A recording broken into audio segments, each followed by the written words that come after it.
تاریخی مفاہمتی یادداشت اسلام آباد میمورینڈم پر دستخط کے بعد امریکہ اور ایران کے درمیان تکنیکی مذاکرات کا پہلا دور کچھ دیر بعد سوئٹزرلینڈ کے سیاحتی مقام برگن اسٹاک میں ہونے جا رہا ہے۔ پاکستان اس اہم مذاکرات کا میزبان ہے، جبکہ وزیر اعظم شہباز شریف اعلیٰ سطح کے وفد کے ساتھ برگن اسٹاک پہنچ گئے ہیں۔ فیلڈ مارشل سید عاصم منیر بھی وزیر اعظم کے ہمراہ موجود ہیں۔ ایرانی اسپیکر باقر کالباف کی قیادت میں ایرانی وفد اور امریکہ کے نائب صدر JD وینس بھی برگن اسٹاک میں موجود ہیں۔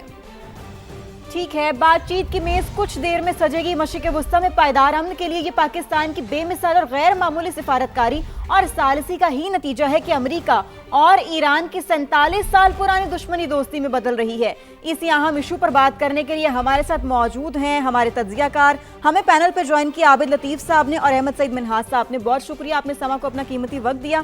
عابد صاحب، سب سے پہلے میں آپ کی جانب آؤں گی۔ ای سائننگ ہو گئی اور اس کے بعد اب یہ ٹیکنیکل نیگوسیشن کا فرسٹ راؤنڈ ہونے جا رہا ہے، کیا کہیں گے آپ؟ سچویشن کو کیسے ڈیولپ ہوتا دیکھ رہے ہیں آپ؟ جی بہت شکریہ مجھے انوائٹ کرنے کی۔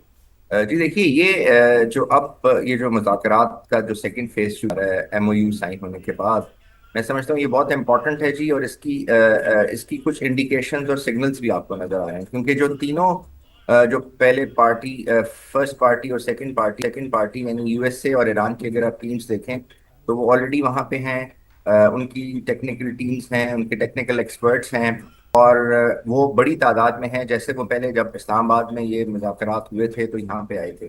ایران کا، جیسے غلط صاحب بھی ابھی کہہ رہے تھے، میں سن رہا تھا، ایران کا جو ڈیلیگیشن ہے وہ بہت اوور ویلمنگلی انکلوسیو ہے ان سارے ایکسپرٹس اور لوگوں کے اوپر جو انہوں نے اپنے جو پرپوزلز دیے ہیں جو ان کو ویل کر سکیں۔ سو اس طرح سے یہ ایک ہے۔ پھر اس کے ساتھ ساتھ اگر آپ دیکھیں تو پاکستان جو ہے، پاکستان کا بھی 106 تقریباً جو لوگ ہیں ان کا ایک گروپ ہے جس میں ہماری فارن سیکرٹری بھی وہاں پہ ہیں، اور بھی بہت سارے لوگ ہیں۔ ہماری لیڈرشپ اگر آپ دیکھیں تو ہمارے پرائم منسٹر وہاں پہ ہیں، ان کے ساتھ CDF بھی ہیں، کیونکہ یہ جو ہماری لیڈرشپ ہے یہ تھرو آؤٹ اس پروسیس کے اندر ڈائریکٹلی انوالو رہی ہیں، پریزنٹ رہے ہیں۔ CDF تو جب مذاکرات اسلام آباد میں ہو رہے تھے تو وہ 21 آورز کے لیے اس کے اندر موجود تھے۔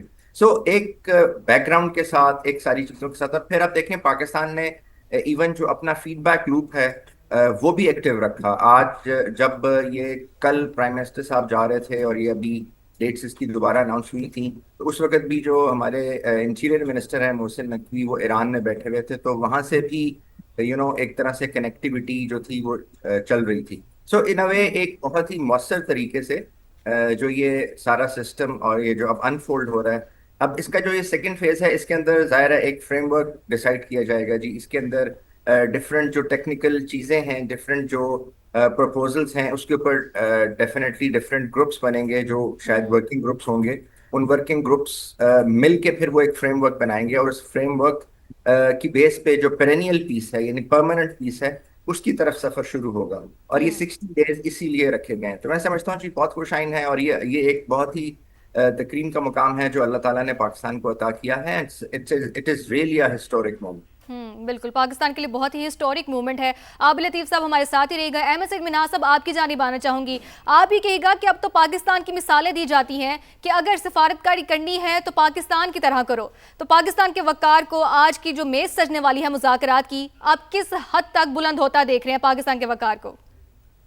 دیکھیں جی، جب سے 28 فروری سے یہ جنگ شروع ہوئی تھی، اس وقت ڈے 1 سے لے کر اب تک پاکستان نے شروع سے ہی جو ہے اس کو میڈیٹ کرنے کی اور سالسی کرنے کی جو ہے وہ روش کو لے کے آگے بڑھے تھے، تاکہ ایک مسلم ممالک کے اندر جنگ چھڑنے کا خطرہ تھا، آپس میں لڑائی بڑھانے کا خطرہ تھا اسرائیل کی جانب سے، اینڈ آف کورس اس کو ڈائریکٹ سپورٹ امریکنز کی حاصل تھی۔ تو لہٰذا بیلنس ریلیشن شپ کو سامنے رکھتے ہوئے، جیسے کہ پاکستان کے امریکنز اور چائنیز کے ساتھ بیلنس ریلیشنز ہیں، اسی طرح ایران اور امریکہ کے درمیان بھی ایک ایسی بیلنس ریلیشن شپ کو لے کے آگے بڑھے کہ جس سے کہ دونوں جو فریقین ہیں وہ پاکستان کے اوپر یقین رکھتے ہیں۔ ایک تو تعلقات ہوگی، تو دوسرا جو جتنی ہم نے بات چیت کی ہے، ظاہر ہے کہ ہمارے ایران سے درینا تعلقات ہیں اور ہمارے نیکسٹ ڈور وہ نیبر بھی ہیں، تو ان کے ساتھ ہم نے جتنے بھی ڈائلاگ دونوں فریقین کے ساتھ کیے، تو اس میں ہم نے پرنسپل یعنی اصولی پوزیشنز رکھی، ہم نے کنسٹرکٹیو ایک رول ادا کیا یعنی تعمیری، اور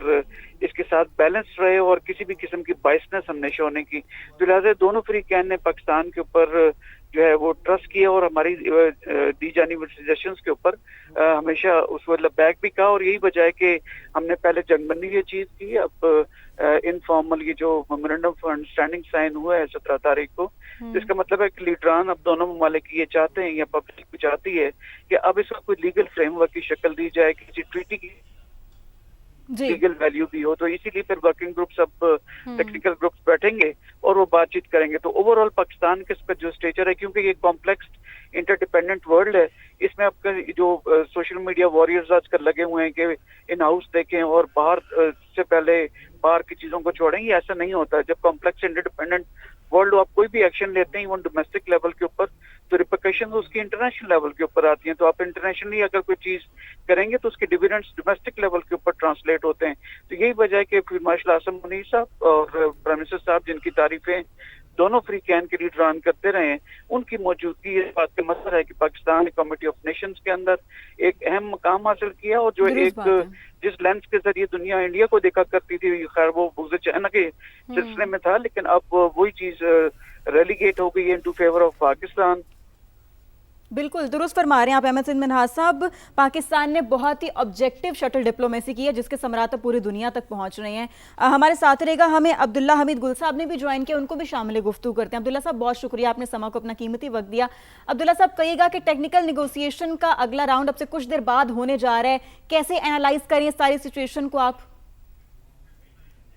अल्हम्दुलिल्लाह, बहुत बहुत शुक्रिया कि पाकिस्तान अल्हम्दुलिल्लाह पूरी दुनिया के अंदर उसकी सिफारतकारी के ऊपर लोगों की नजरें मरकूज हैं, क्योंकि दुनिया का मुस्तकबिल पाकिस्तान के हाथों में मौजूद नजर आ रहा है। और यही वजह है कि पूरी दुनिया उम्मीद है और पाकिस्तान की क़यादत से राब्ते में भी है। फील्ड मार्शल साहब का एक बहुत अहम तरीन किरदार है इस सारे मामले में, क्योंकि आप देखिए कि किस तरीके से अमेरिका के अंदर और ईरान के अंदर भी उनको पज़ीराई हासिल है। ईरान में जब वो माजी में गए थे तो अकेले तनहा उन्होंने आबनाए हुर्मुज़ खुलवा दी थी। ये एक वो अचीवमेंट थी जो कि अमेरिका के सदर नहीं कर पाए थे, पूरी दुनिया की लीडरशिप नहीं कर पाई थी, पाकिस्तान के फील्ड मार्शल ने कर दी थी। और यही वजह है कि पूरी दुनिया उनको कदर की निगाह से देखती है। अब उनका यहाँ जाना इसके, क्योंकि स्विट्जरलैंड एक ऐसी जगह है जहाँ पूरी दुनिया की मुख्तलिफ लीडरशिप आती है, और जाहिर है बहुत सारे ऐसे लोग भी आते हैं जो अमूमन टीवी स्क्रीनों के ऊपर या मंजर आम पर नहीं नजर आते, बल्कि पश पर्दा बैठ के काम करते हैं। उनका फील्ड मार्शल साहब के साथ बैठ के बातचीत करना, ये है असल बात। टेक्निकल सतह के ऊपर ये पहले मुज़ाकरात का राउंड है, देखें इसमें क्या होता है। मुझे ये लगता है कि वज़ीर आज़म साहब का वहाँ जाना, फील्ड मार्शल साहब का वहाँ पहुँचना, और साथ ही साथ वज़ीर दाखिला का बाकायदा उनके हमरा ईरानी क़यादत के वहाँ स्विट्जरलैंड पहुँचना, ये तमाम चीज़ें इस बात की गमाज़ी कर रही हैं कि कोई अमेरिका से भी और ईरान से मज़ीद आने वाले चंद घंटों में कोई मज़ीद बड़ी शख्सियत भी मुतवक्का हो सकती है।